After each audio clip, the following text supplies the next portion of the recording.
भगवान तेरी महिमा क्या खूब निराली है। एक घर में अंधेरा है, एक घर में दिवाली है। क्या अजब तमाशा है, क्या खेल रचाया है। ये खेल तेरा भगवन कोई जान न पाया है। अरबों का वाली है पर गोद से खाली है। भगवान तेरी महिमा क्या खूब निराली है। कोई इतना सुंदर है, फूलों से सजाते हैं। कवि भी कविता करके गुण रूप के गाते हैं। आगे नहीं गा लूंगा, मैंने गा दिया तो एक जगह फिर मेरे से बोले बाबा ये भजन जिसने लिखा वो मुझसे मिलाओ, मैं उसका कोई इलाज करूंगा। मैंने कहा भैया भजन जिसने बनाया उसका तो इलाज कर देगा, जिसने तुझे बनाया उसका इलाज कैसे करेगा। तो देख मेरे भाई, अलग अलग सबके स्मृति एक जैसी नहीं, सबकी सुंदरता एक जैसी नहीं, सबका शरीर भी एक जैसा शरीर का सामर्थ्य है ना। कोई जन्म से ही बलवान, जन्म से ही बलवान प्रज्ञावान, ओहो। कोई जन्म से ही धनवान, पैदा होते हैं सोने चांदी की थालियों में खाते हैं, किसी को बेचारे को हाथ में भी खाने को नहीं मिलता है, दाने दाने को तरसते हैं। एक झोले में फूल भरे हैं, एक झोली में कांटे रे, कोई कारण होगा तेरे वश में कुछ भी नहीं, वो तो बांटने वाला बांटे रे कोई। आप गीत भजन तो बहुत सुनते रहते, इसका मतलब यही है। तो बस सुनो। अच्छा बताओ, इसमें स्त्री का पुण्य ज्यादा होता है पुरुष का? ये कहेंगे पुरुष का, ये कहेंगे स्त्री का। स्त्री का पुण्य ज्यादा होता है क्योंकि स्त्री ही पुरुष को पैदा करती है। इसमें ना स्त्री और पुरुष शब्द बोलने से आपत्ति हो जाती है। माँ का पुण्य ज्यादा है या पिता का? अपनी माँ की बड़ाई की जाए ना तो बहुत अच्छा लगता है, मैंने देखा सबको। और पत्नी की बड़ाई की जाए ना तो लोग जो कहते हैं ना मैं बड़ा हूं, समस्या यहां होती है। तो स्त्रियां ज्यादा पुण्यशाली हैं, उनमें ज्यादा दिव्यताएं होती है। मैं पुरुष शरीर में रहते हुए भी इस बात को कह रहा हूं। इसलिए यदि घर में बेटी हो तो ज्यादा खुशी मनानी चाहिए बनिस्बत बेटे के। और वैसे भी देखो भाइयों, आपकी और हमारी मतलब शरीर की दृष्टि से बिरादरी एक है, हम पुरुष बिरादरी वाले हैं। फिर भी एक बात बताता हूं, आपसे और हमसे ज्यादा ये क्यों अच्छी हैं? ज्यादातर मैंने देखा है दुनिया में, ज्यादातर, सबकी नहीं बात कहता है, सब तो एक जैसे होते नहीं, कहीं पर 5 अंगुलियां भी एक जैसी नहीं होती, एक जंगल में पेड़ भी एक जैसे नहीं होते हैं, इंसानों की तो बात छोड़ो। और एक ही पेड़ पर लगने वाले फल भी एक जैसे नहीं होते।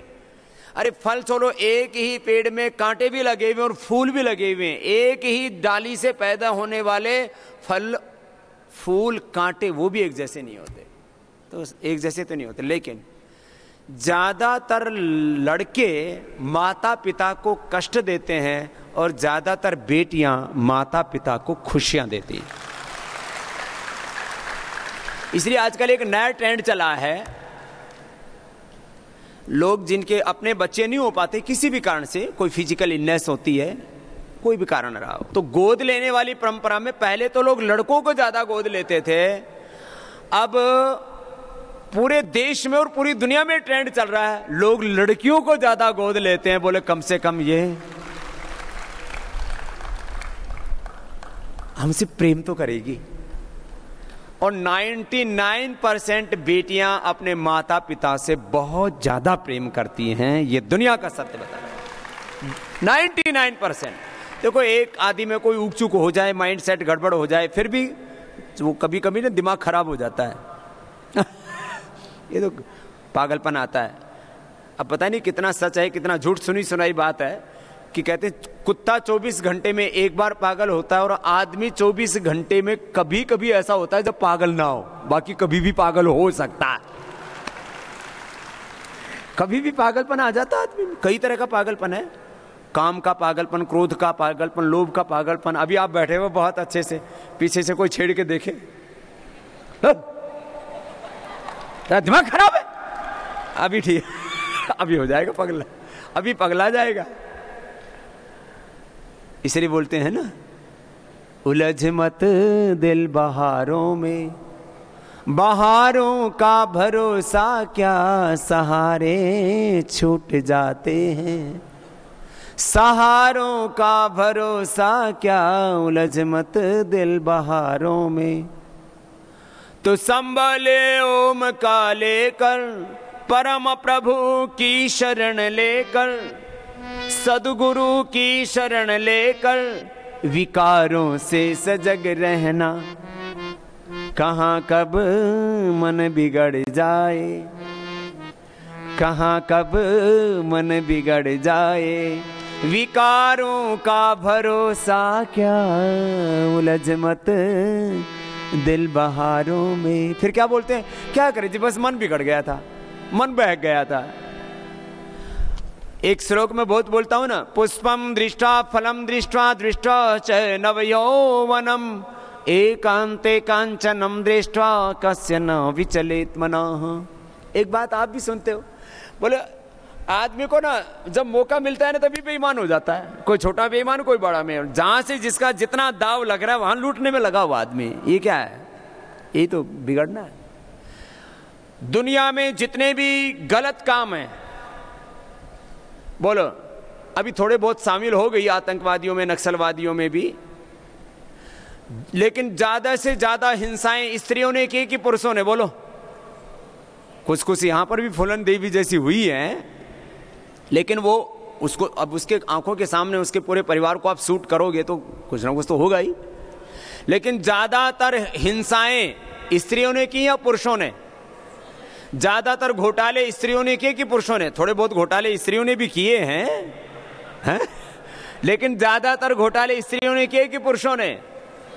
ज्यादातर चोरी चकारी जितने भी उल्टे काम, इनमें पहल ज्यादातर पुरुषों की तरफ से रहती है। इसलिए माताओं में दिव्यता ज्यादा है पुरुषों की बनिस्बत, इसलिए आप ज्यादा भाग्यशाली हो। और ऐसे दुनिया में एक वातावरण बनना चाहिए जो भ्रूण हत्या और तमाम तरह के कार्यक्रम हो रहे हैं ना, ये सब बंद होने चाहिए। और देखो एक बात और सुन लो, किसी के घर में डाका डालना ये सही काम है कि गलत काम? बिना मेहनत के पैसा लेना ये सही काम है कि गलत काम? दहेज का पैसा लेते हो तो क्या ससुराल में जाके कमा के आए थे? जिन्होंने भी दहेज ले रखा है वो सब नरक में जाएंगे, नहीं तो वापस लौटा दो। अभी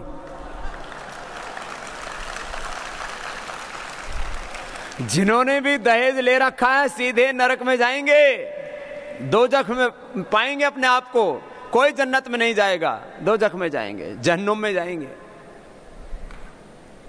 क्योंकि तुमने दोपहर को या रात के 12 बजे, दिन के 12 बजे डाका डाला जब तुमने दहेज के लिए हाथ पसारा। तुमने मेहनत नहीं की, और बिना मेहनत की जो भी कमाई है वो भ्रष्टाचार है, चाहे वो परिवार में हो या देश में। ये शर्म नहीं आती है? इतने हट्टे घट्टे होकर के, जवान होकर के फिर दहेज के लिए हाथ पसारते हो। धत तेरी की, गाड़ी में बैठना अच्छा लगता है, अपने पैसे से कमा, ससुराल की गाड़ी में क्यों बैठ के घूमता है? आजकल पहले शादी होती थी तो हम देखते थे साइकिल आती थी दहेज में, साइकिल, रेडियो, और फिर डबल बेड आने लग गया है? Radio, double bed, cycle. एक घड़ी आती थी ऐसे, SMT की घड़ी और एटलस की साइकिल, फिर बाद में हीरो वालों ने निकाल दी थी।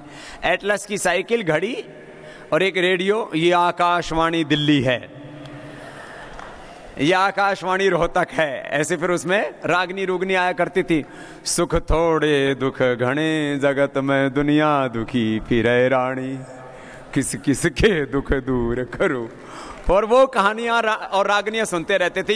ये पहले वाली शादी थी, उसमें ये 1000-2000 में दहेज वाला कार्यक्रम हो जाता था। बेड बूट जो है वो बस की छत पे लाद के ले जाया करते थे। और आजकल अजीब 15-15, 20-20, 30-30, 50-50 लाख की तो गाड़ी लेते हैं। जो दहेज की गाड़ी में चल रहे हैं, हो सकता है किसी दिन उसमें एक्सीडेंट हो जाए। दहेज की गाड़ियों का एक्सीडेंट होने की ज्यादा संभावनाएं हैं। क्यों? वो गाड़ी तो है, लेकिन गाड़ी कमाई की गाड़ी नहीं है, वो लूट की गाड़ी है। लूटा है तुमने, अपने ससुराल को लूटा है। होना तो ये चाहिए, जो लड़की आती है ब्याह करके, उसकी पढ़ाई में जितना खर्चा हुआ है, पढ़ाई लिखाई करते हैं, करीब करीब आजकल तो 20-25 साल में शादी होती है। 20-25 साल तक खाने पीने का कितना खर्चा हुआ जी, ससुराल से जहां से लेके आते हो। आजकल वैसे एक वाक्य लिखा रहता है, दुल्हन ही दहेज है। ये लिखने का है, दहेज तो चाहिए, दुल्हन ही दहेज है। लेकिन देखो, दुल्हन को घर में माता पिता ने, जो सास ससुर ने पाला तुम्हारे, कितने उसके खाने पीने पे कितना खर्च होगा, उसकी पढ़ाई में, बीमार हुई तो दवाई में कितना खर्च हुआ होगा, यदि डॉक्टर बने तो कितना खर्च हुआ होगा, ऊपर से पैसे मांगते हैं। मैं समझता हूं कि ऐसे लोगों के लिए आगे स्वर्ग का रास्ता बंद हो चुका है। और जिन लोगों ने ये दहेज ले लिया है भूल चूक में, ब्याज सहित अपने ससुराल वालों को वापस कर देना। और आगे से जितने भी युवक युवतियां यहां बैठे हुए हैं, वो संकल्प लो, दहेज के जो लालची हैं, ऐसे दरिंदों के घर में अपनी बेटियों को मत ब्याना। लालची है वो, तो भ्रष्टाचारी है, अत्याचारी है। क्या करेंगे आपकी बेटियों के साथ, इसका कोई भरोसा है? तो देखो भाई, तो अब बताओ, आप में से कितने ऐसे युवक हैं जो मेरी तरह से ब्रह्मचारी रहना चाहते हैं? उनके लिए तो ये विषय ही नहीं है। वो तो, उनके लिए तो सीधे मोक्ष के, स्वर्ग नहीं मोक्ष के द्वार खोले हुए हैं। उनके तो डायरेक्ट एंट्री होगी, और हमारे साथ साथ चलेंगे सर, ठीक है। तो जिनको शादी नहीं करनी, उनकी तो डायरेक्ट एंट्री है भाई, स्वर्ग से भी अगला द्वार है मोक्ष का, है ना। लेकिन जिनको शादी करनी है, वो आज संकल्प लेकर के जाएंगे कि हम दहेज नहीं लेंगे, ये संकल्प करके जाएंगे। ये तुम्हारे फायदे की बता रहा हूं, दहेज लेके नरक में जाओगे सीधे। ये तो कर्म फल व्यवस्था है भगवान की। बिना मेहनत की कमाई भ्रष्टाचार है, यह अधर्म है, पाप है। तो कितने ऐसे युवक हैं बैठे बैठे, हाथ उठाइए जरा, जो दहेज नहीं लेंगे। जरा हाथ उठा के रखो, या आस्थे वाले भी कैमरा घुमाते रहेंगे, जरा पता तो लग जाएगा। जो दहेज नहीं लेंगे। बेटियों, तुम्हारा तो देने वाले वो नाम है। अच्छा, माताएं खड़ा कर रही हैं कि हम अपने बेटे की शादी में दहेज नहीं लेंगे। उन माताओं का भी अभिनंदन है। जो दहेज नहीं लेंगे वो माताएं भी हाथ उठाओ। जो अपने बच्चों की शादी में, अपने लड़के की शादी में दहेज नहीं लेंगी, वो माताएं भी हाथ उठा रही हैं। हाथ उठा के रखो सब। ये तो बहुत बड़ा काम हो गया। एक बार अभिनंदन है भाई आपका, ये होना चाहिए। तो बोलो, इस देश में अब कोई दहेज के लिए क्या बेटियों को जलाएगा? क्या कोई दहेज का डर रहता है इसीलिए कोख में बेटियों को मार देते हैं? न भ्रूण हत्या होगी और न अब दहेज के लिए कोई मां बहन बेटी से देश में जलेगी। ऐसा देश बनाना अपने को, ऐसा हिंदुस्तान बनाना, ये काम करके दिखाना, ये असली काम। तो मैं कह रहा था, देखो भाई, कर्मों का तो फल मिलना है। तो मैं आपसे बात थोड़ी आगे पहुंच गई थी, वापस आ रहा हूं। कर्म फल व्यवस्था है, स्त्री है, पुरुष है, हाँ? तो कर्मफल व्यवस्था देखने को मिलती है कि नहीं, बोलो। तो ये कर्मफल व्यवस्था, प्रारब्ध, कुछ जन्म से ही महान होते हैं, धनवान होते हैं। एक सूत्र है योग दर्शन का, आपको सबको योग दर्शन के सूत्र भी पढ़ाए जाएंगे यहाँ, 2-4 अभी भी पढ़ लो। सब सीधे बैठो। अथा योगानुशासनम योगश चित्तवृत्ति निरोधाः तदा द्रष्टुः स्वरूपे अवस्थानम वृत्ति सारूप्यम इतरत्र अभ्यास वैराग्याभ्याम तन्निरोधाः। ये तो पहले अध्याय के 5 सूत्र हो गए। फिर ऐसे ये बहुत बड़ा विज्ञान है, आपको समझाएंगे पूरा। फिर दूसरे अध्याय के सूत्र हैं, पाद बोलते हैं अध्याय को, यहाँ चैप्टर को। तो उसके सूत्र हैं तपः स्वाध्याय ईश्वर प्रणिधानानि क्रिया योगः समाधि भावनार्थः क्लेशत अनुकरणार्थश्च अविद्या अस्मिता रागद्वेष अभिनिवेशाः पंचक्लेशाः। आपस में भी लोग बोलते हैं ना, भाई क्यों क्लेश कर रहा है? राग द्वेष क्लेश। हरियाणा के भी है ना, यहाँ कितने आए हुए हैं हरियाणा वाले? हाथ उठाइयो, घने आए हुए हैं, नीचे कर लो। हरियाणा वाले सीधे बोले, भाई क्यों क्लेश कर रहा है? यूं बोले, क्यों क्लेश कर रहा है? इनकी भाषा भी थोड़ी अलग ही होती है, ऐंठ सी वाली होती है। क्यों क्लेश कर रहा है? ये क्लेश क्या है? 5 क्लेश हैं, अविद्या अस्मिता राग द्वेष अभिनिवेश। इन क्लेशों से जो मुक्त हो गया, फिर बस उसके तो स्वर्ग के द्वार खुल गए, मुक्ति के द्वार खुल गए।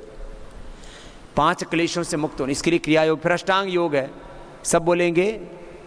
यम नियम आसन प्राणायाम प्रत्याहार धारणा ध्यान समाधयः अष्टौ अंगानि। अहिंसा क्या है? देखो, अहिंसा, सत्य, अस्तेय, ब्रह्मचर्य, अपरिग्रह, यमः, शौच, संतोष, तपः, स्वाध्याय, ईश्वर प्रणिधानानि नियमः। तो ये यम नियम बता दिया आपको। 5-5, 7, 6 सूत्र आपको पहले दूसरे चैप्टर के बता दिए। तीसरा चैप्टर भी धारणा ध्यान समाधि। ये फिर विभूति पाद है, सिद्धियां अलग अलग प्रकार की। हाँ? फिर चौथा पाद है, उसको कैवल्य पाद बोलते हैं। उसका एक सूत्र है, सब बोलेंगे मेरे साथ। जन्म औषधि मंत्र तपः समाधिजाः सिद्धयः। तो ये चौथे अध्याय का पहला सूत्र है, चौथे पाद का। योग दर्शन है ना महर्षि पतंजलि का, उसका। कुछ सिद्धियां, कुछ शक्तियां हमें कब कहां कैसे मिलती हैं? जन्म से, कुछ औषधि से, कुछ मंत्र में बहुत बड़ी शक्ति होती है। मंत्र से, तप से और समाधि से।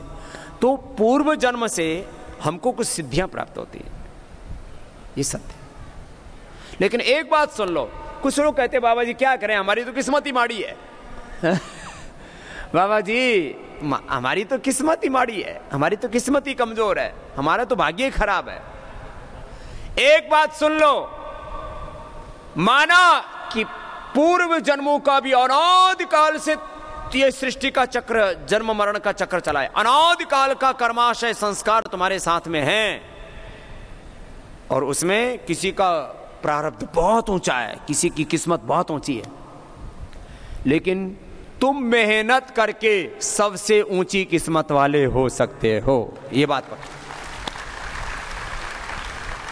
इसलिए कभी भी जिंदगी में निराश, भाग्य के भरोसे बैठना।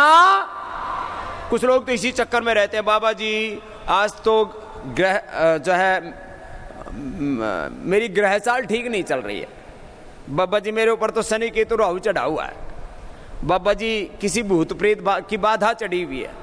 कोई कहता है बाबा जी मेरी तो हस्तरेखा ठीक नहीं है, मेरी तो जन्म कुंडली ठीक नहीं है। अरे तो आदमी पैदा हो गया, यही तेरा जन्म ही बहुत बड़ा सत्य है, यही तेरा सौभाग्य है। तेरी जन्म कुंडली ठीक नहीं, मेरी जन्म कुंडली मुझे ही नहीं पता, मैं ठीक होगी नहीं।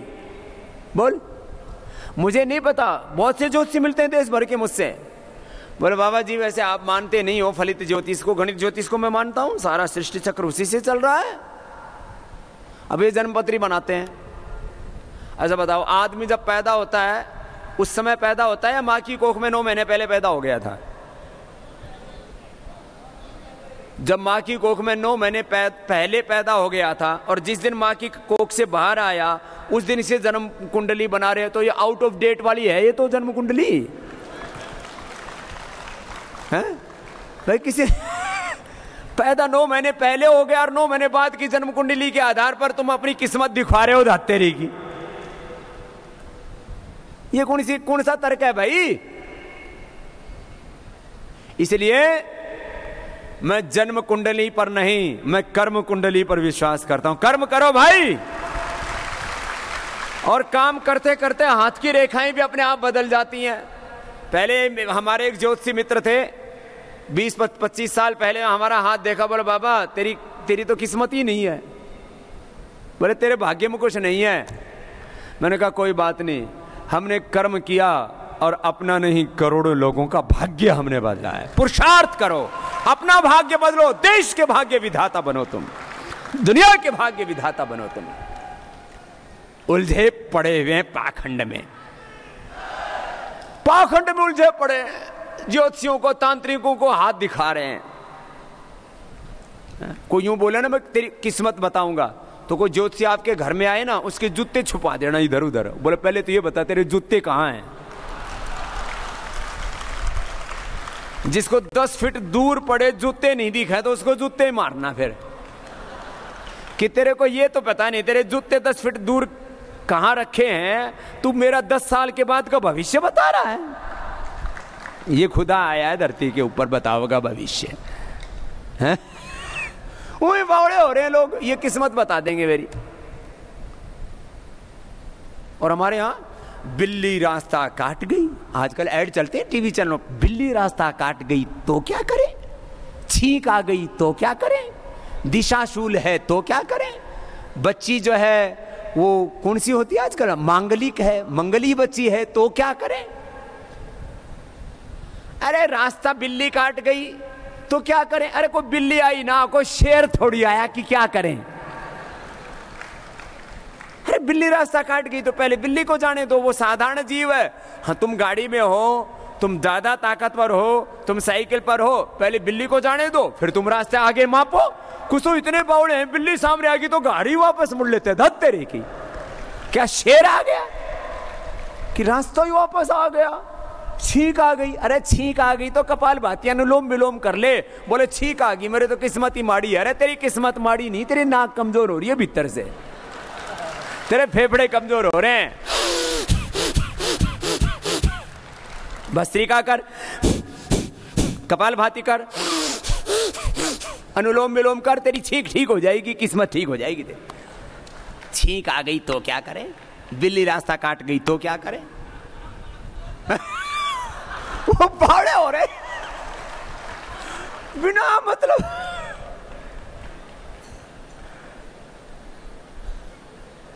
बहुत पाखंड फैला पड़ा है, सारा पाखंड मिटाना है।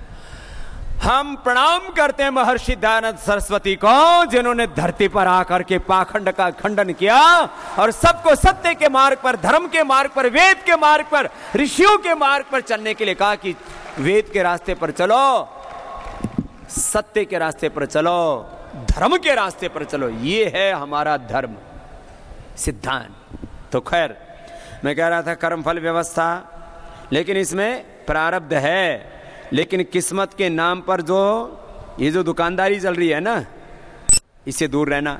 तो बोलो पूर्व जन्म होता है कि नहीं होता, प्रारब्ध होता है कि नहीं होता। तो प्रारब्ध कहां से आता है, पिछले जन्म से, और अब जो कर रहे हैं ये क्या है, पुरुषार्थ। 2 शब्द हैं। तो हम प्रारब्ध को भी मानते हैं, पुरुषार्थ को भी मानते हैं, इस जन्म को भी मानते हैं, अगला जन्म भी होगा, होने दो, क्या करना है, जो कर रहे हैं वही करेंगे, पैदा होते फिर वही करेंगे। इसलिए जीवन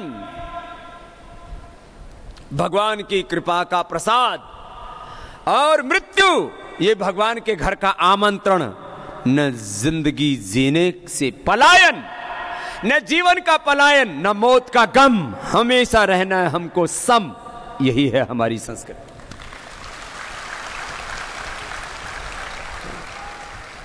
और भगवान जो दे उसको राजी राजी स्वीकार करो। क्यों भगवान से झगड़ा करते हो, भगवान ये क्यों दे दिया, वो क्यों दे दिया? मैंने भगवान से कभी कोई शिकायत नहीं की। अच्छा, तो ये जन्म का कारण क्या होता है? जन्म का कारण क्या है, बोलो भाई? जन्म का कारण है हमारा कर्म। जन्म का कारण क्या है? हमारा कर्म। तो कुछ ऐसे कर्म है जिनका फल हम यहीं ले लेते हैं। देखो, एक है कर्म और दूसरा क्या है? कर्म का फल। कर्म का फल क्या है? एक तो तुम काम करते हो, उसके बदले क्या मिलता है? जितने भी काम करते हो आजकल सबका फल क्या मिलता है? पैसा। तुम नौकरी करते हो, क्या मिलता है? तुम फसल उगाते हो, क्या मिलता है? पैसा। तुम कोई भी फैक्ट्री चलाते हो, कोई प्रोडक्शन करते हो, तो क्या मिलता है? कुछ भी करते हो तो क्या मिलता है? पैसा। पैसा। और पैसे से क्या मिलता है? सुविधाएं, संसाधन। पैसे से गाड़ी मिलती है, साड़ी मिलती है। तो तुमने कर्मों का फल तो अपना आप ही ले लिया। गाड़ी ले ली, साड़ी ले ली, मकान ले लिया, कुछ जो बचा वो बैंक बैलेंस करा दिया। भगवान के लिए क्या थोड़ा?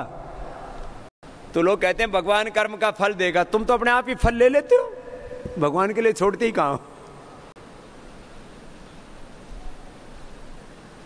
तो फिर ये तो सारा फल इसी जन्म में मिल गया है? पैसा, उससे सुविधाएं और संसाधन, सुविधाएं और संसाधन। तो ये तो सारा तुमने यही कर दिया काम, भगवान के लिए क्या छोड़ा? कहते हैं ना, हमारे साथ क्या जाता है? अच्छे बुरे कर्मों का फल जाता है। तो बुरे करे वो तो जाएंगे साथ में, और जो तुमने यहां अच्छे काम किए उससे जो पैसा मिला उसको तुमने यही कर दिया काम। तो जो तुम अपने लिए करते हो वो तो स्वार्थ है, और जो सबके लिए करते हो वो परमार्थ है।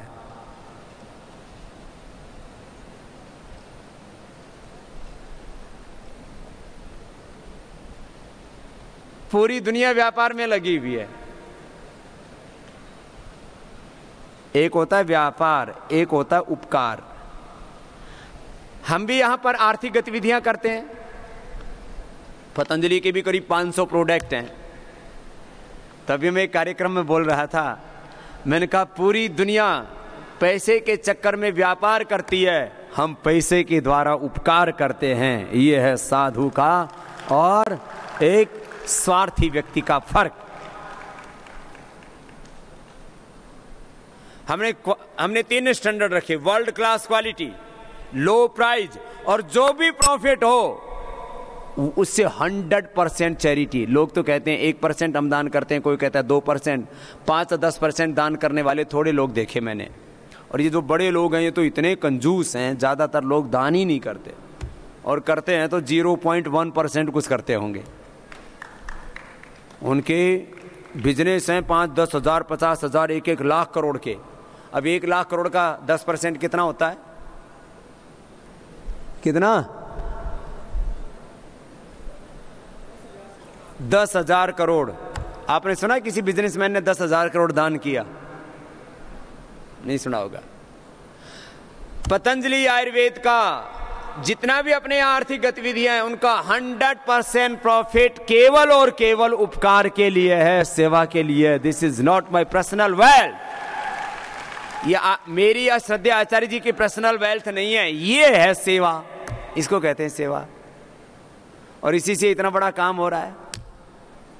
आज आप लोगों को ये कहते हुए गौरव होना चाहिए, ये महसूस करते हुए गौरव होना चाहिए कि देश ही नहीं पूरी दुनिया में योग का, आयुर्वेद का, स्वदेशी का, वैदिक संस्कृति का यदि कोई सबसे बड़ा केंद्र बना है तो पतंजलि योग पीठ बना है। ये है इसके पीछे की सेवा की ताकत। सेवा की ताकत है। लोग कहते हैं बन कैसे गया, ये चल कैसे रहा है? सरकारों ने भी सारी एजेंसियां लगवा के देख लिए, हजारों हमें नोटिस भेजे, सैकड़ों मुकदमे चलवाए, sale tax, income tax, ED, CBI सब लगा दी, फिर बोले चल कैसे रहा है ये पता ही नहीं। मैंने कहा हम चला रहे हैं सिस्टम से सारा काम, सिस्टम से चला रहे हैं और सत्य के आधार पर चला रहे हैं। हमने कोई झूठ काम नहीं किया, कोई गलत काम नहीं किया, और डंके की चोट पर चला रहे हैं। और आपसे भी एक ही बात कहूंगा, सच्चाई के रास्ते पर चलो और कभी किसी से मत डरो। भगवान पर भरोसा करो, अपने कर्म पर भरोसा करो।